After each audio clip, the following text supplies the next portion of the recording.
बहुत सुना राजा जनक के रोष युक्त कटु शब्दों को जिन्होंने प्रचंड झंझावात का स्वरूप धारण कर मेरे हृदय के उपवन प्रत्येक तरु के लहलहाते पर्णों को जर्जरित कर धूल दूषित कर दिया।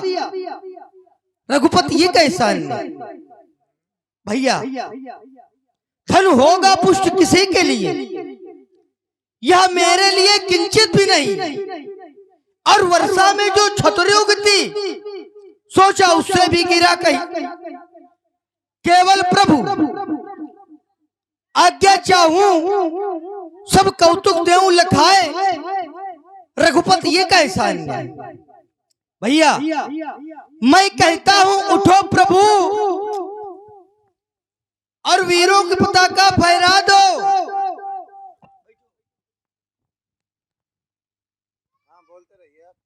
जो है प्रभु चरणों की आस लिए वो अरुण कलीन न को मिलाए। रघुपति ये कैसा है भैया, क्या राजा जनक का ज्ञान शून्य हो गया था? क्या चिंतन विचार शक्ति समाप्त हो गई थी? क्या धीरता समाप्त हो गई थी? तो प्रण ही क्यों किया था? यह तो सारे लोग जानते हैं। नृप भुजबल विदु शिव धनु राहु गर्व कठोर विधित सबका हो।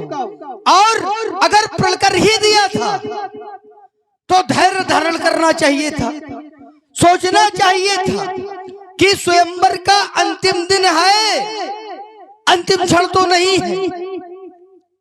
अंतिम क्षणों तक प्रतीक्षा करनी चाहिए थी, लेकिन प्रतीक्षा नहीं की और वीरों का अपमान कर डाला।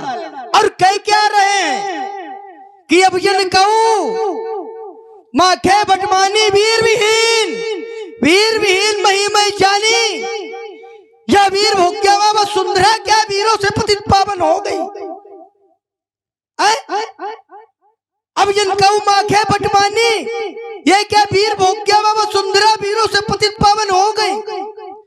अरे जरा यह भी तो सोच लेते कि तुम्हारी बेटी भी तो इसी तरह से जन्मी है, जिसने शक्तिशाली धनुष को अपने बम पर से उठा लिया। तो क्या वो वीर नहीं? और अगर वो वीर है तो फिर वीरों का अपमान। मिथिला तो ज्ञानों की नगरी है और बताया भी गया कि पुरी नार सुभाग सुचि संता धर्मशील ज्ञानी गुणवंता जिस देश का राजा स्वयं ऐसी शब्दावली का प्रयोग करेगा कि वीर विहीन, तब की यह घोषणा तो राजाओं के लिए करवाई गई।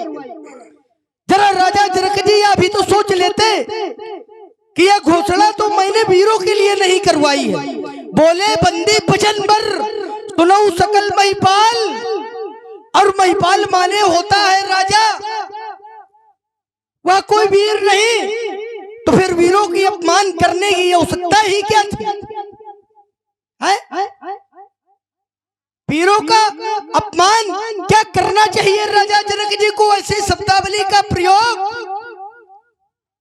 रघुपति मैं यह जानता हूं शांत क्यों बैठे कमला का, जहां गुरुदेव सरीखे वेद और शास्त्रों में मर्मज्ञ धरा वीरों की अनुपम खान। वेद नित करते जिसका गान हुई क्या वही निशाकांत। और शांत क्यों बैठे कमला का? जब ये प्रतिज्ञा राजाओं के लिए की गई तो फिर वीरों का अपमान क्यों? जरा ये भी तो सोच लेते कि तुम्हारी बेटी भी तो इसी तरह से जन्मी है, जिसने इस शक्तिशाली धनुष को अपने बम पर से उठा लिया। तो क्या वो वीर रही? और अगर वो वीर है तो फिर वीरों का अपमान क्यों? जनक तुम्हारे वाक्य वालों ने जला दी क्रांति की ज्वाला, महाकाली लिए खप्पर मांगते मुंड की वाला, मचेगी क्रांति भूतल में और पत्र रंग हो जाए। और करूं यदि बाण बरसा तो धनुष के खंड हो जाए। दिखाता वीरता जनक सीता स्वयंवर में, मगर क्या करूं सामने रघुवीर बैठे। अभी तलवार चली आती न होते जो यहाँ रघुबर, हजारों कर लिए नंगी यहाँ शमशीर बैठे। लहू का घूंट पी कर रह गए यहाँ रघुवंशी। न मानो पूछ लो उनसे जो यहाँ पर वीर बैठे। और सच्चे योद्धा सच्चे क्षत्रिय अपमान नहीं सह सकते, जिनको सुनने की सख्त नहीं वह कैसे चुप रह सकते। और रघुवंशी वीरों के होते ऐसा भी ना कोई कहता है, जैसा अफसोस भरा भाषण मिथिला के महाराजा का है। सुनो राम रघुवंश मणि रघुनंदन रघुवीर, इस महान अपमान ने मुझको किया अधीर, और मेरा तो स्वभाव ही ऐसा है कि अपमान न मुझे गवारा है। कृपा गुरु के चरणों की बल और प्रताप तुम्हारा है।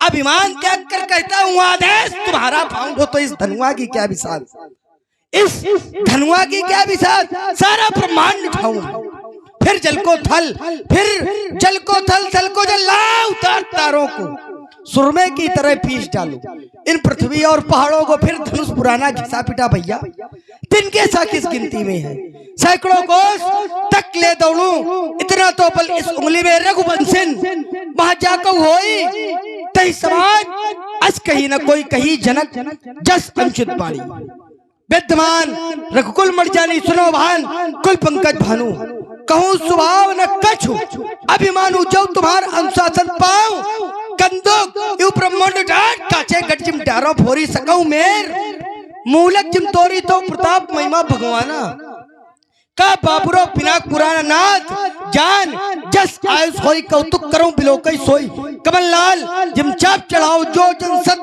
प्रमाण ले दाओ तोरो छत्र दंड जिम, तो प्रताप बल्ला जो न करो प्रभु पद शपथ कर दूंगा। भैया जैसा मैंने कहा यदि मैं वैसा न करूं तो मैं प्रतिज्ञा करता हूं धनुष व तरकस धारण नहीं करूंगा, नहीं करूंगा, नहीं करूंगा। लखन सकोप बचन जे